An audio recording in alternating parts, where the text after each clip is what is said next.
afternoon, everyone, and thank you for joining us today. My name is Brecken Branchtrader, and I'm the Senior Editor at Gemstones at National Jeweler. I'm pleased to welcome you to the latest episode of My Next Question, National Jeweler's new webinar series sponsored by RDI Diamonds. Today's session is hosted by our Editor-in-Chief Michelle Graff and features Tiffany Stevens, President, CEO, and General Counsel of the Jewelers Vigilance Committee, and Miya Owens, Associate General Counsel and Mediation Director of the Jewelers Vigilance Committee. Before I turn it over to Michelle to get the webinar started, I just wanted to let our attendees know that if they have a question, they can type it into the Zoom Q&A box. I'll be back on at the end of the discussion to share the questions with Michelle, Tiffany, and Miya. Also, today's session is being recorded and will be available on the National Jeweler website on Friday. Now I'll turn it over to Michelle, and I'll be back to field any questions at the end. Thank you. Thank you so much for that introduction, Brecken. And thank you so much, Miya and Tiffany, for joining me today. I'm so happy to have you. Today, we're going to be talking about return to work, kind of the legalities surrounding employees going physically back into offices as the pandemic kind of wanes here in this country. So Tiffany, I'm going to start with you first. Can you give us an overview of the employment landscape right now, kind of where we are at as American employees and employers? Yes, thanks. And Michelle, first of all, thank you so much for having us today. We're really excited to be with you. And just as a very quick framework, Miya and I are both with the JVC, the Jewelers Vigilance Committee. We serve the entire industry on all types of legal and compliance issues, everything from IP and advertising to anti-money laundering. And of course, employment falls under that large umbrella too. And I'll get to later, we have some other resources to connect people with some real specialists in this area. We are not employment specialists by any means, but I think we have some answers. Miya has some great answers to questions today. But I just wanted to sort of share some thoughts about where we're at and how to maybe metabolize some of the information we're going to share today. So we're going to talk about some of the technical ins and outs of what you need to do as an employer, and maybe some thoughts as an employee for your legal situation at work. But I also just wanted to talk with you, Michelle, a little bit about kind of like the ever-shifting landscape of COVID. And I've seen out there everything from Adam Grant had an article in the Times that went viral, no pun intended, in the last couple of weeks about the psychological state of languishing, which is sort of somewhere between depression and burnout, where a lot of people, humans who are also employees or employers, are at right now. And as an employer, you might be managing, you are managing humans in a human situation. So while the technical legalities apply, you're also kind of balancing against the liabilities you might be creating. And that might be someone leaving their job. While many people did lose their job and many industries seemed to disappear during COVID, our industry did quite well overall and is still going strong. And people might be, we just want to make sure that people are taking what we have to say in the context of employee retention and maybe hiring. It's much more expensive to hire someone new than it is to keep a good employee on board. So please take that into consideration when you're thinking about all the sort of legal technicalities of what you can and can't do at work. I mean, if I could jump in for a second, it's also worth mentioning that in the vein of retaining employees, we see a lot of stories coming out about employers looking for employees, and like there's a shortage of workers. So again, right, there's a if you have employees you want to keep, or even employees you kind of want to keep, I'd think about the difficulties of rehiring right now before I make any drastic decisions about return to work policies, how you approach people's mental state, et cetera. Yeah, and how you kind of approach some of these, just like you said, like ramping up to being in the office, you really do want to be sensitive to where people are at. And I saw an interesting article about, I'll put it in the chat if I can find it, about, you know how there's like exit interviews when I don't know if when you leave a job, sometimes do you have an interview? So I read an interesting article about stay interviews and how it might be worth it, especially if you're a large employer, to have a third party sort of do interviews with your current staff so you could kind of take stock and see what you need to change in order to keep your really valuable employees. And I think right now there's a crunch already right now. And I think there's a big wave coming of people who will be quitting their jobs, apparently, people who can afford it anyway. And a lot of people can, given the fact that they just had to couldn't do anything or spend any money for a year. So there's this, sort of theory that there's this upcoming wave of particularly millennials quitting their job and just sort of taking some time off after such a a lot of people just, this has been such a stressful time. People just sort of are itching to change their circumstances in all different kinds of ways and try new things. So just wanted to give that framework before we got into some of the details. No, I think that's excellent. Thank you so much. So I think we're going to get into the questions now. And Miya, we're going to kick this over to you as our employment law expert. So let's talk first about welcoming back those employees who want to return to the office. From a legal standpoint, what are employers allowed to do when it comes to screening employees for COVID-19? When you have people coming back in, what can and can't you do when it comes to screening? Okay, good question. So one thing to remember that nothing I or Tiffany says during this webinar should be interpreted as legal advice. We are attorneys, but we're not your attorneys. So please consult with your attorneys and other experts for professional advice.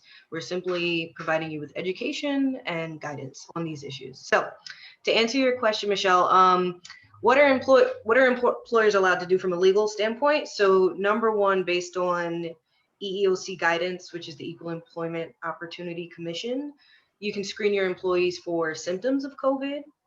You can provide them with questionnaires that are written or digital. The EEOC's website actually recommends, with particular reference to retail establishments and factories, recommends providing a mechanism for employees to complete questionnaires prior to even coming into the office or into the factory or into the store, just to avoid having to turn people away if they say, oh, yes, I have a cough, or yes, I have a fever, or yes, I have chills.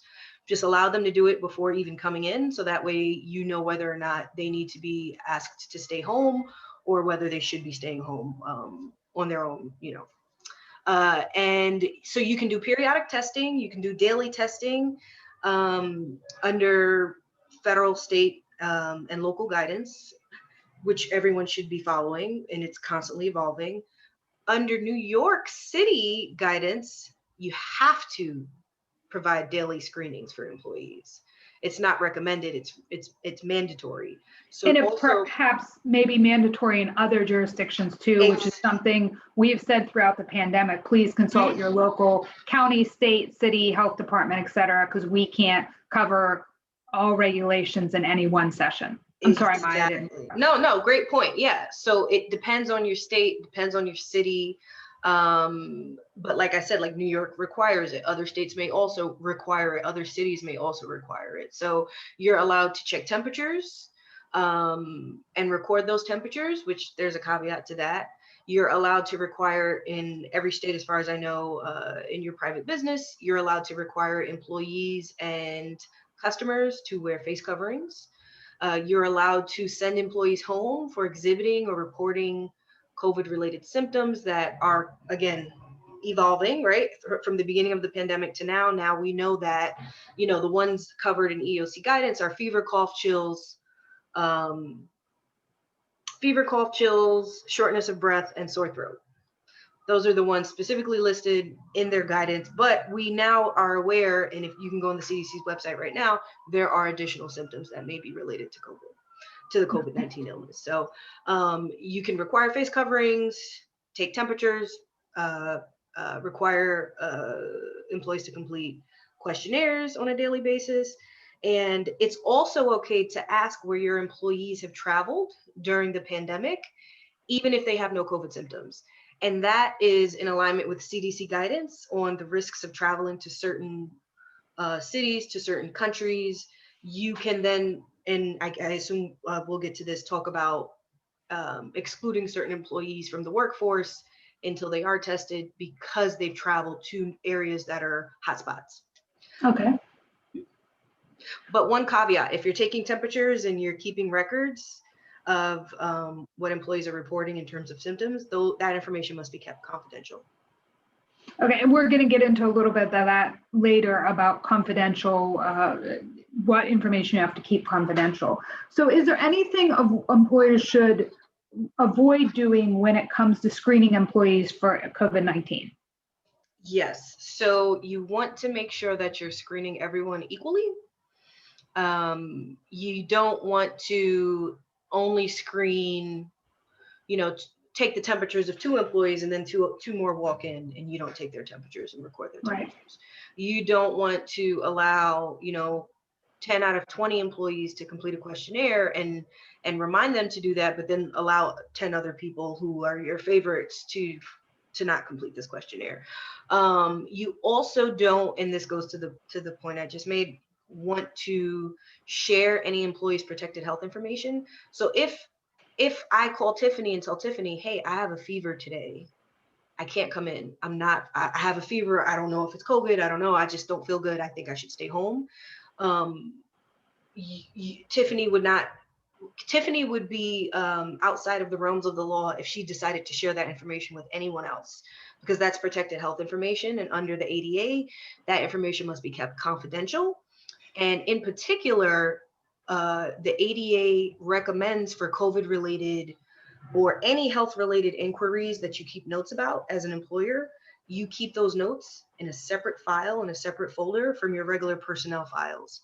And that's to protect the confidentiality of that type of information, especially if it's COVID-related, but any health-related files, you can keep that all together, but it should be separate from the regular personnel files that you keep.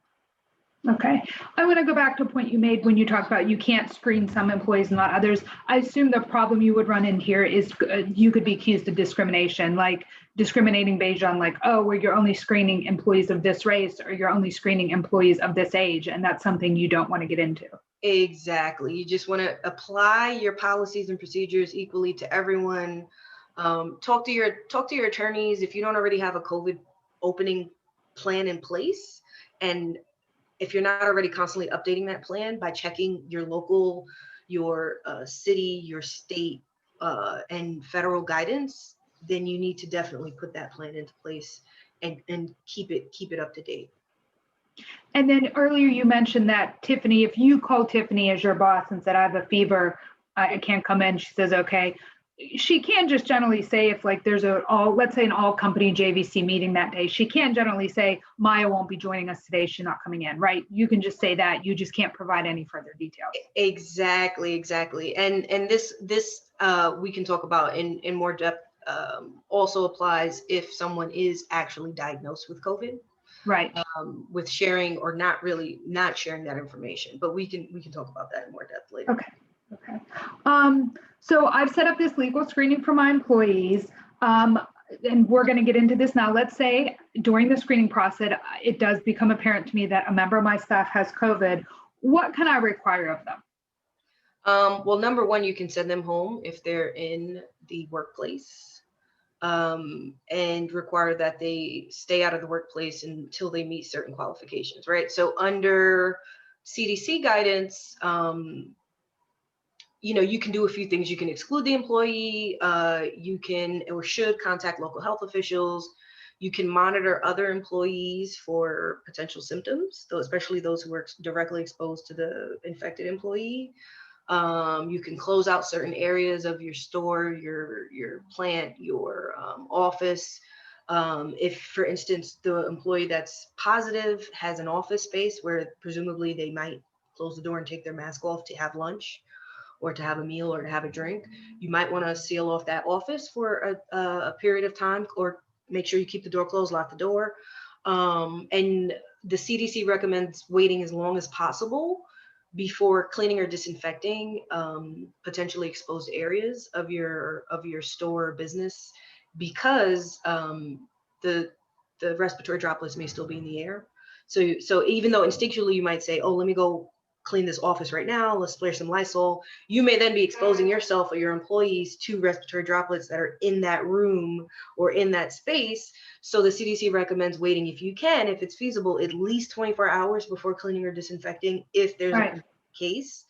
I mean, and that's such an interesting shift, because if everybody remember in the beginning of COVID, we were all convinced that we were going to get by touching things, and everyone was wiping off every package that they got in the mail and wiping off doorknobs and everything. And it's still important to do that, but as they've discovered as it's going along, that it's really transmitted through the air. Mm-hmm. And also one key takeaway, which relates to an earlier point, is you have to notify under CDC and every single jurisdiction's guidance, potentially exposed employees or customers. So if you know that Miya worked with Michelle that day, and Miya and Michelle probably didn't maintain 6 feet apart, 6 feet of space between them, maybe Miya and Michelle had lunch together, you need to notify Michelle that there's been a possible or actual exposure without naming Miya as the one who exposed her. Right, and that's where we get into this thing. You cannot say, I cannot come back in the office and say, oh, Miya's not coming in today, she has COVID. Exactly. But you do have to tell people someone has COVID. People might be able to figure it out, but you can't be the one who tells. Precisely. So you can use a general descriptor. If you have a store, you have a plant, you could say someone at this location, or someone on the 4th floor contracted COVID, and for that reason, we're asking that everyone on the 4th floor quarantines for a period of time, or everyone on the 4th floor gets tested, or everyone on the 4th floor, monitors themselves for any symptoms for the next 10 days, or whatever the case may be. But again, you can't name the person, even if the employees can pretty much make their own deductions on who it likely is or was. You cannot make that, you cannot confirm who it is or name the person or people. Like, let's say this person who has COVID can do their job from home. And even though they have COVID and they're contagious, and you obviously can't have them in the office, they just have a very mild cold-like symptoms, because we know the symptoms range from feeling like I have a little cold to being deathly ill and hospitalized.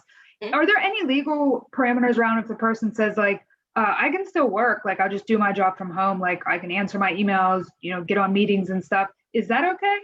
Yeah, that's totally okay. And the CDC even recommends, and again, most state and city guidance recommend, if you can have your employees work from home in general, or if you can have a COVID positive employee work from home and get their job done without any big interruption to your business, they recommend doing so. They also recommend, like the CDC and OSHA recommend, if you can implement a hybrid in-person at-home work procedure or policy, they recommend doing that just to minimize the chances of exposing people by having too many people in the workplace. So it's totally fine. Okay. So let's move on to what's unfortunately become a hot button issue and really shouldn't be, vaccines. I've read a lot of different stuff about vaccines. I've read about different colleges requiring students to have a vaccine to come back this fall, people having to show proof of vaccination. I think this was here in New York to attend concerts or plays. Those are opening up in some capacity. So what does the law say about employers? Can I say you have to get vaccinated to keep working here? Yeah, before I get into that, I know Tiffany wanted to provide some input around what I said earlier to just refocus the room. So I'll bounce it back to her briefly if you don't mind. Okay. All right. I forgot what was I gonna. Oh, you were just Sorry. A little behind the scenes here. sorry. About the discriminatory. Yes. Okay. So I just wanted to highlight, because we addressed it, but it's worth just a little bit of a highlight. We're always working with making sure that we're not creating a hostile workplace or a discriminatory environment for our employees. And all of this COVID stuff, which, by the way, we're giving you the guidance we can today, but the reality is we're all living this in real time. And there will be a lot of court cases about what's going on right now. We don't even know the kind of liability that we're creating, right? Because the precedent is happening right now. So we just want to encourage people to be sure that whatever policies you have, you're not implementing them in a way that's discriminatory or creates a hostile work environment. So Miya talked about some of that. Another example might be, now that we are at this vaccine stage, which she's going to talk about, you wouldn't, if you can ask everyone about the vaccine, you can't harass certain people on staff more than others about it. If you have a flexible work arrangement, with working from home and coming into the office, you don't want to schedule the really important meetings when, you know, a certain gender or race or age group is in the office versus not. I mean, you just want to be hyper aware of the way that discrimination is layering on top of some of the like maneuvering that we're having to do with the health situation. So that's just really vital to keep in mind as you're implementing all this stuff. So I'll turn it back over to you. Okay, thank you, Tiffany. No, that's great. I mean, you're right. We don't even know all the legal precedents that are being set right now because we're living it. There's a topic for a future webinar. Maya, so back to my question, just to refocus everybody. So talking about vaccines, can employers legally say you have to have a vaccine to work here? So short answer is yes. However, you know, at this point, there's no prohibition on requiring vaccines just because it is a health issue. Everyone under the OSHA Act is entitled to a safe workplace, and that could fall under that. However, kind of like what Tiffany said, there's going to be litigation on this topic. And as of yet, you know, people are going to want to refuse vaccinations in the workplace, even if you as an employer requires it. So one thing that all of the legal experts are saying now is if you do as an employer require your employees to have it as a condition of their employment, you have to provide under the ADA and Civil Rights Act, you have to provide 2 opt-outs at a minimum. Sorry, I live by the airport, so a plane is going by. One opt-out has to be for disability-related reasons or health-related reasons. The other opt-out has to be for religious reasons. And it can't be, you know, some made-up religion. It has to be a bona fide religious belief. It does not have to be a religion that you're necessarily aware of, or it doesn't have to be a quote unquote it doesn't have to be Christianity or any other religion that's well known. It could be something you're not really fully aware of, but if the person has a sincere religious belief that prevents them from getting the vaccine, you have to provide an opt-out for that, and that needs to be done on a pretty much a case-by-case basis with your employees if they want to opt out of the vaccine requirement.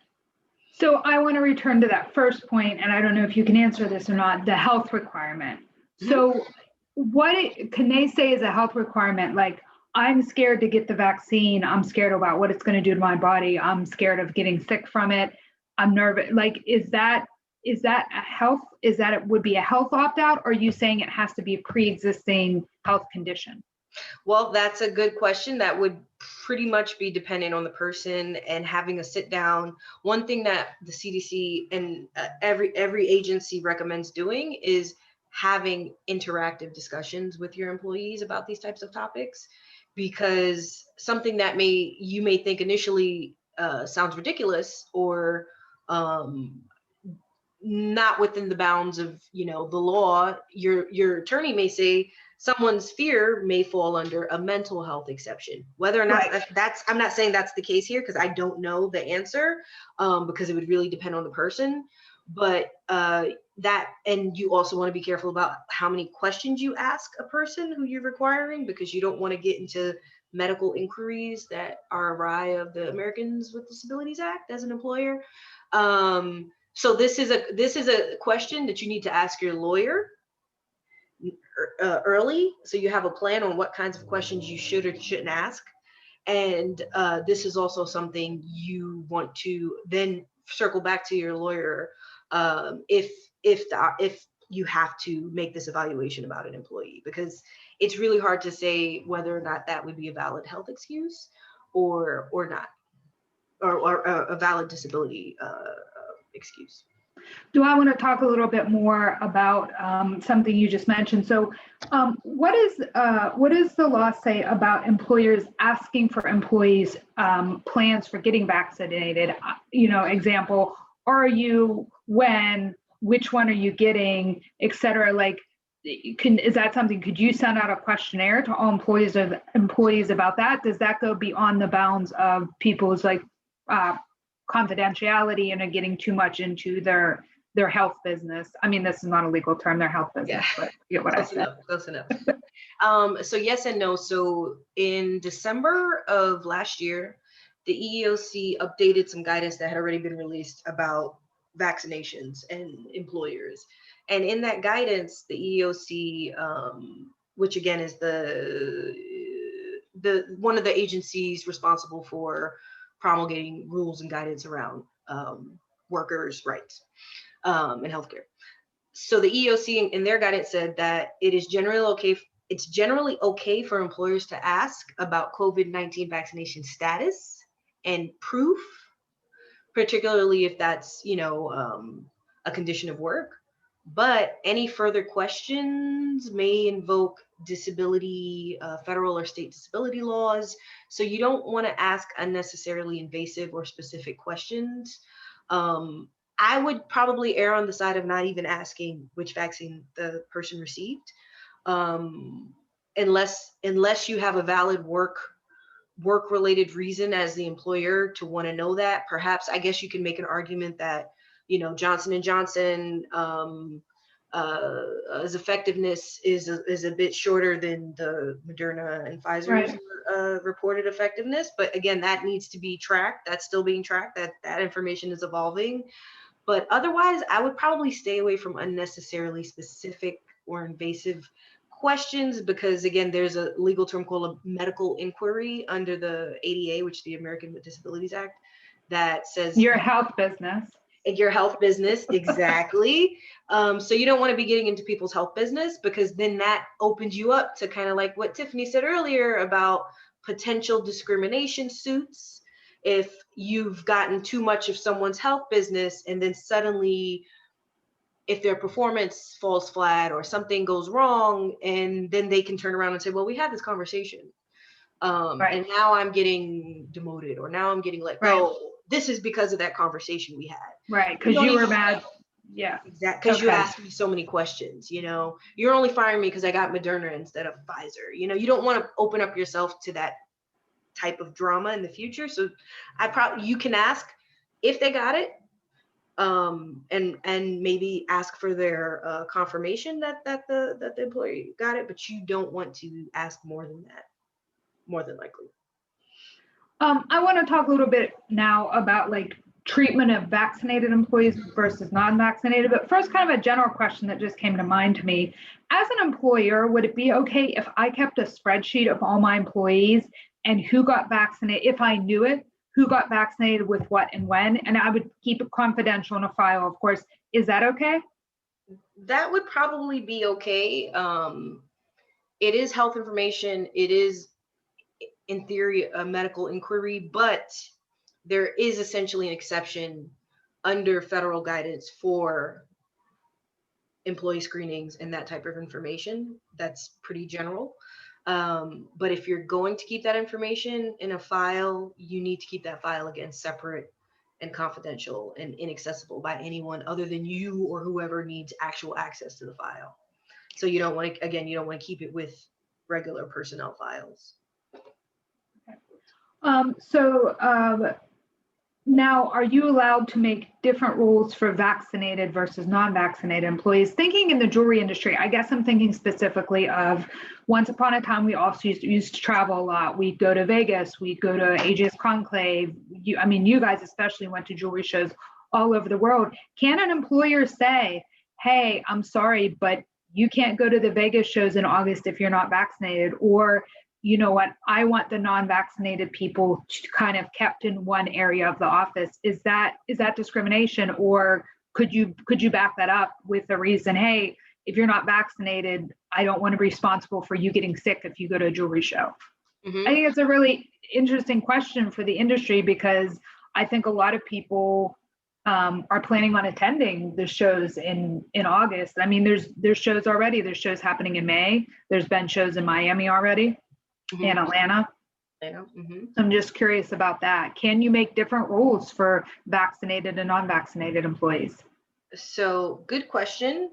My answer in short is talk to your lawyer because you don't want to, I'm going to repeat this 50 times, you don't want to invite claims of unfair treatment, particularly on the basis of disability, pregnancy, religion, etc. So you also don't want to create tension or resentment amongst your employees by having different rules.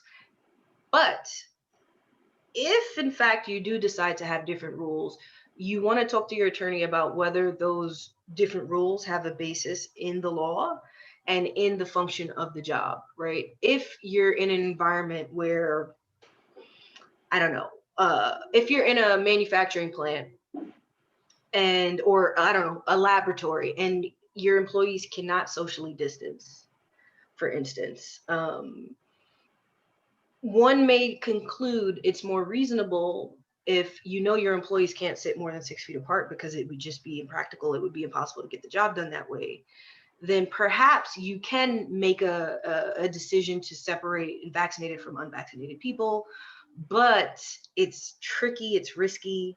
You probably want to stay away from that. If you have a legitimate reason for doing it, or what you think is a legitimate reason for doing that, you need to talk to your attorney first before you do it, because you will undoubtedly be subjecting yourself to future claims of discrimination.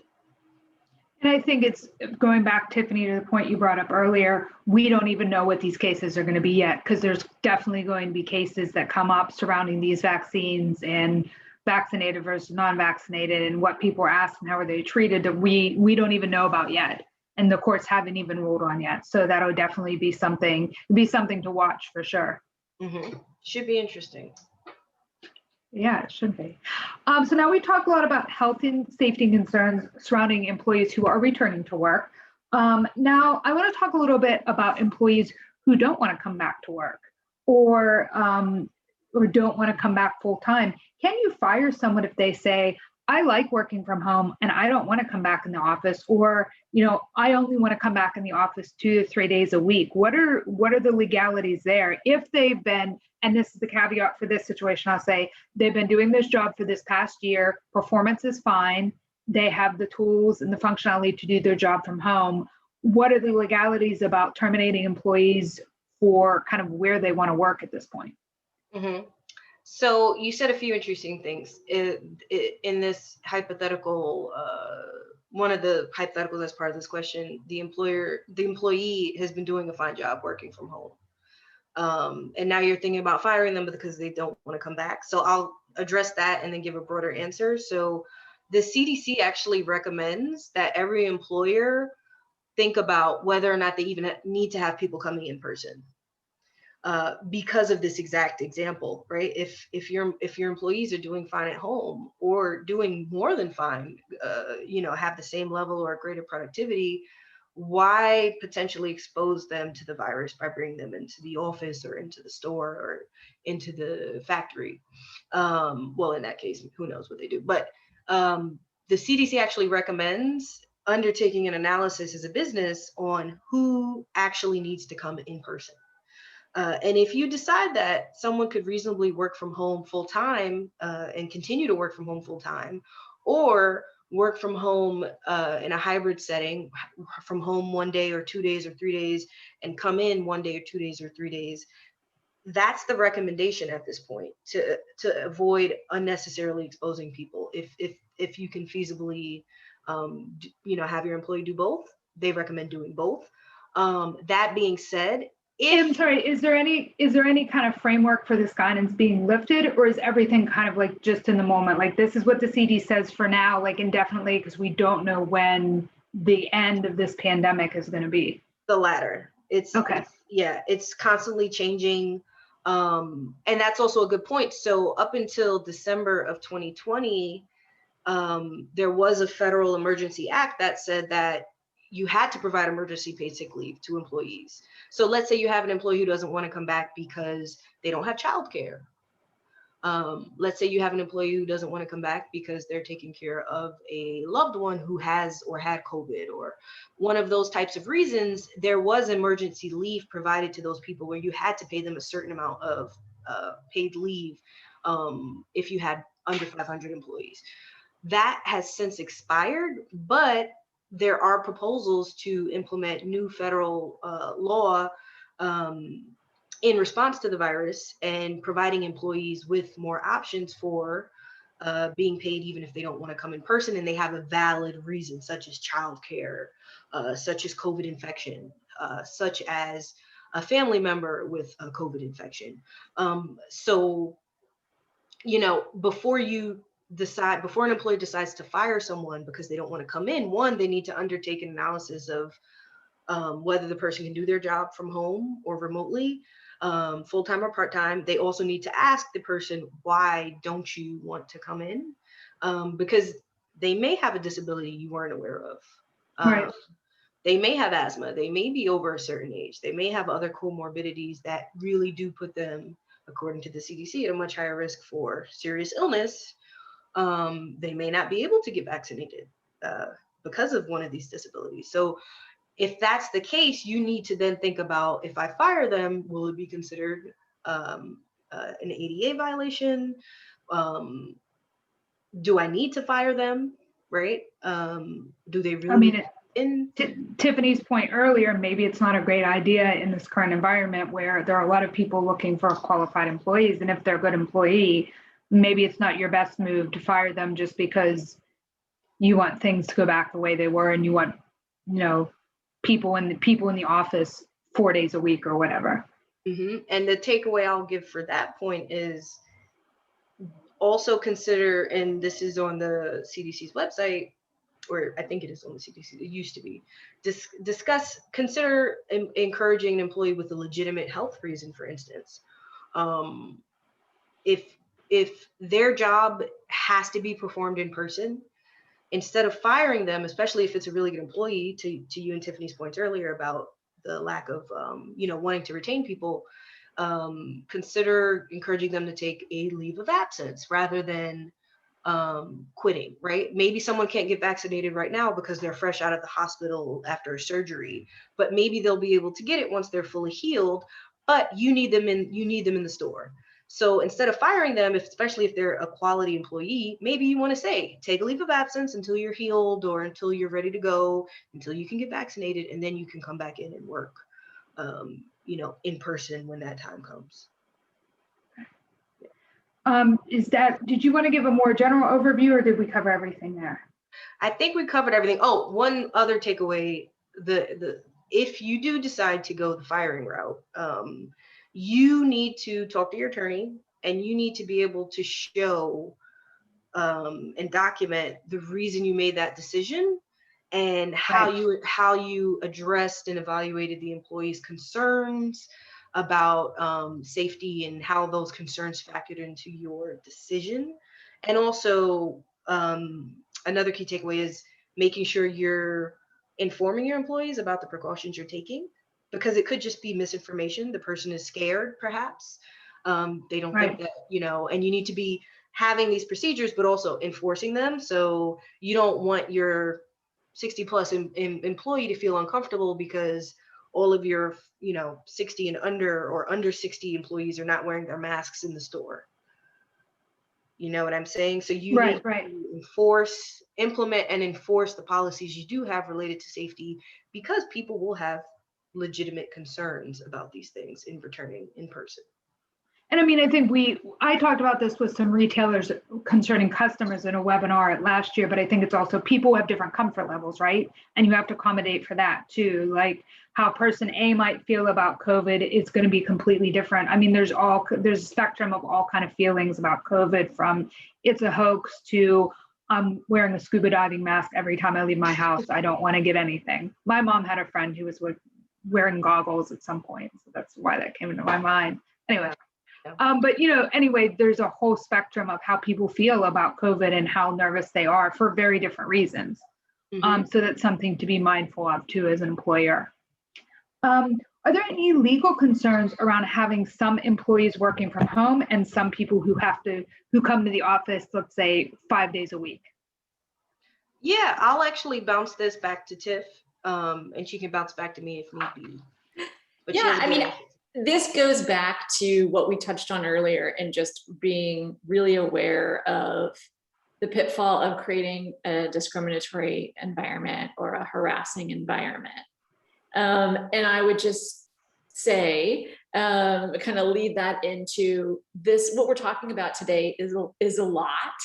especially if you're busy trying to run your business, to keep all this stuff in mind and to know that a week from now, everything can be different. I'm thinking about the American Jobs Act that's coming. There's a lot there that's going to affect this with caregiving leave in a way that we've never seen before, at least in my lifetime in the US, which I think overall is a great thing. But as an employer might be difficult to navigate some of these things. So we would just say, first of all, please, if you're not already a member, please join JVC. We're at jvclegal.org.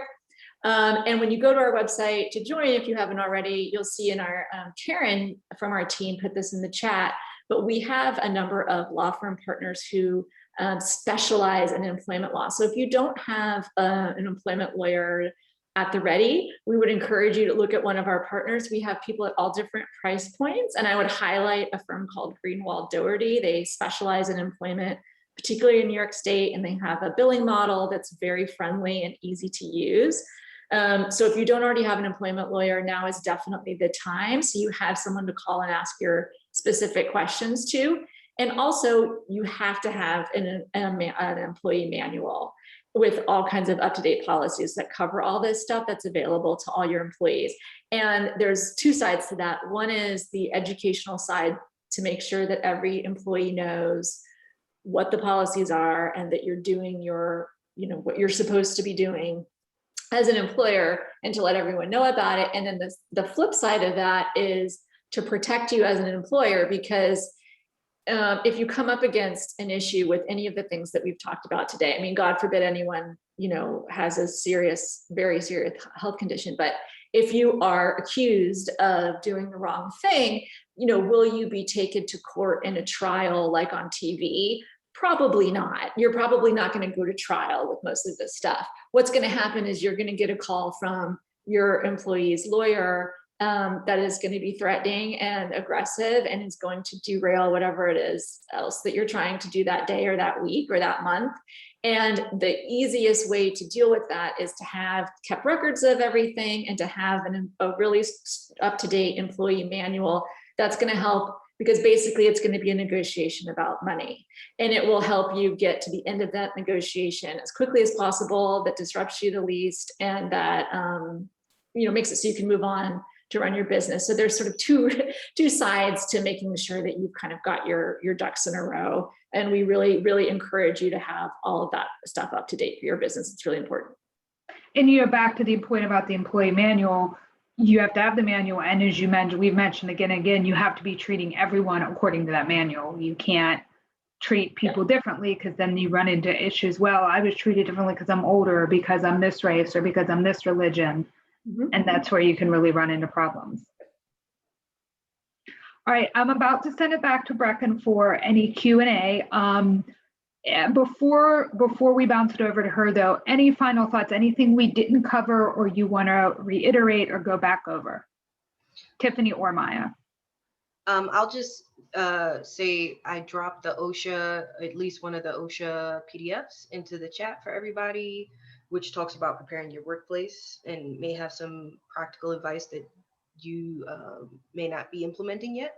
And just the key takeaway is screen your employees. Be very careful about the questions you ask to your employees. Be as non-specific as possible, if possible.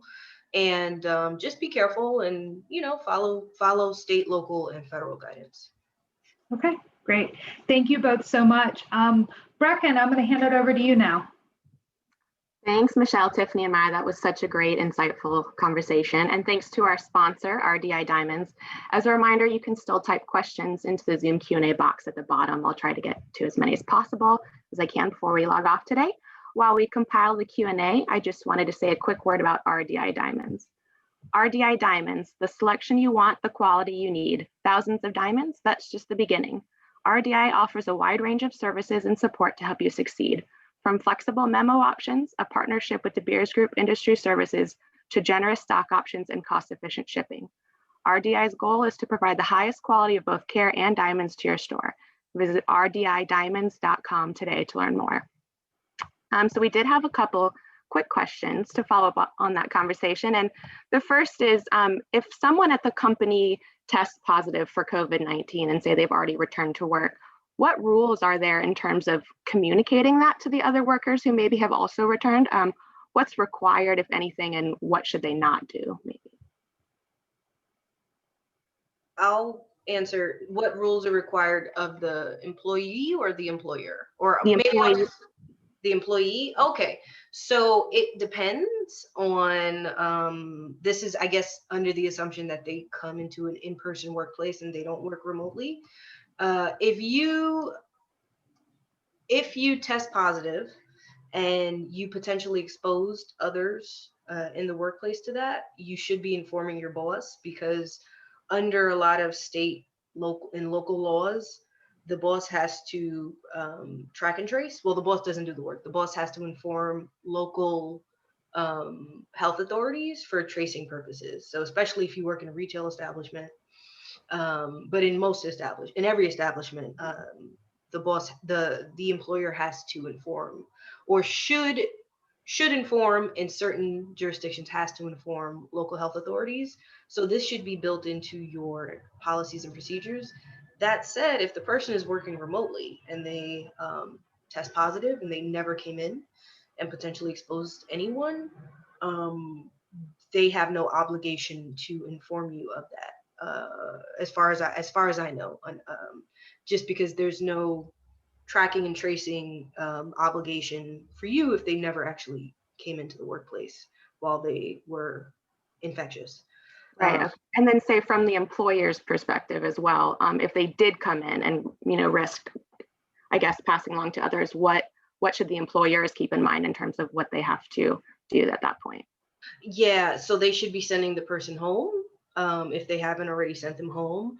And that goes to what we talked about in the beginning of the webinar, which is keeping a record, sealing off any potentially exposed areas where for a fact, like the meal room, if you have one, the lunchroom, informing your staff that someone has tested positive, potentially informing your customers, if you have customers, that someone has tested positive, and that they've potentially been exposed, but again, without identifying who the person is. Right. Yeah. Okay. And then along the same lines, are there extra considerations employers should take into account after someone is back from quarantine at the time of having people in the office? Yeah, so that's a good question. So I did a little research on this recently. It's interesting that federal guidance differs in this topic from local guidance. So again, because I'm in New York City, I'll talk about New York City. New York City specifically says, as an employer, you shouldn't require a negative COVID test for an employee to return to work. And I was actually surprised to see that when I first read it, because I'm like, well, wouldn't you? I would think that you would want that, if the person was positive. But based on CDC guidance, New York City has interpreted that to mean someone could be non-infectious but still test positive after a certain time period has lapsed, right? I forget the exact. At one point, remember, we had 2 weeks. Then it went down to 10 days. Yeah. Now we're down to, I think, 7 days. Don't quote me on that. You got to check your local jurisdiction. You got to check the CDC website. I don't know it by heart. But based on CDC guidance, New York City has said you should not be asking for a negative test for the employee to return to work unless their work specifically requires them to be, I guess, in someone's face, essentially, for that's not the legal way of putting it, but unless there's a super, super, super important reason for you to want that person to be negative, and even if they're in the non-infectious period, you shouldn't be asking that, even though previous federal guidance said you can and should ask for that. So keep that in mind if the situation presents itself. Have that information locked and loaded for your city, state, or just local jurisdiction, because it may differ from federal guidance. Okay, interesting. Thank you for that. And the final question we have is, aside from the questions that employers should and shouldn't ask about COVID and vaccinations, should they also be setting guidance for their employees and what they are and aren't allowed to be talking or asking their coworkers as well? Oh, that's an interesting question. I'll take that one. Yeah, so that kind of goes back to one of the things that I've addressed a few times, which is creating this hostile workplace or discrimination or harassment. So before COVID, as an employer, the discrimination or harassment doesn't just go from like the boss to the employees. You're also liable for anything that's happening between employees and even things that are happening between vendors or contractors that are coming in and out of your space and employees. So again, this would apply there too.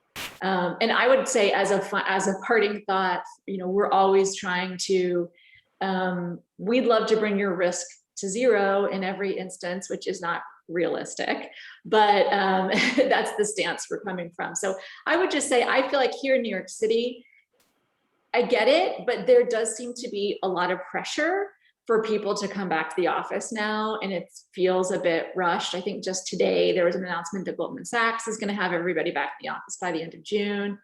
And it's certainly understandable for brick and mortar folks in the city, and there are people in our industry who do have to work in person, many of them, and so that's understandable. But if you run a business where people are, let's be real, people don't really actually have to be there, like the JVC. We would just like National Jeweler. Exactly. We would encourage you to not rush, and we're not through this yet. I mean, India thought that they were done with it, and look what's going on now. So we would just encourage people not to rush into anything. We're never going to go back to how things were before. It's going to be something different next. So just take it easy. Keep your risk low by taking it slow. I just made that up. It rhymes. It's nice though. You guys can use that on on some handouts. Don't rush into anything. No, I think that's really solid advice. And I feel like it does feel a little bit like, we're at like the 5-yard line and people are like catapulting themselves into the end zone when we're just not quite there yet. And I hate to see us come this far and then have to go back to something like we had last spring and summer because people rushed too much to go back to. And that's a good point too. It's not going to go back to what it was ever. Right, exactly. Well, thank you so much again to our guests, Tiffany and Miya, for joining us today, and Michelle, of course, for hosting. You can tune in for another episode of My Next Question next Tuesday, May 11th at 2 p.m. Eastern, where our senior editor, Fashion, Ashley Davis, will host a discussion about the vintage watch craze and where the market is headed. You can read more about it and register at nationaljeweler.com/webinars. I'm dropping that into the chat right now. Thanks again for joining us today, and please take care.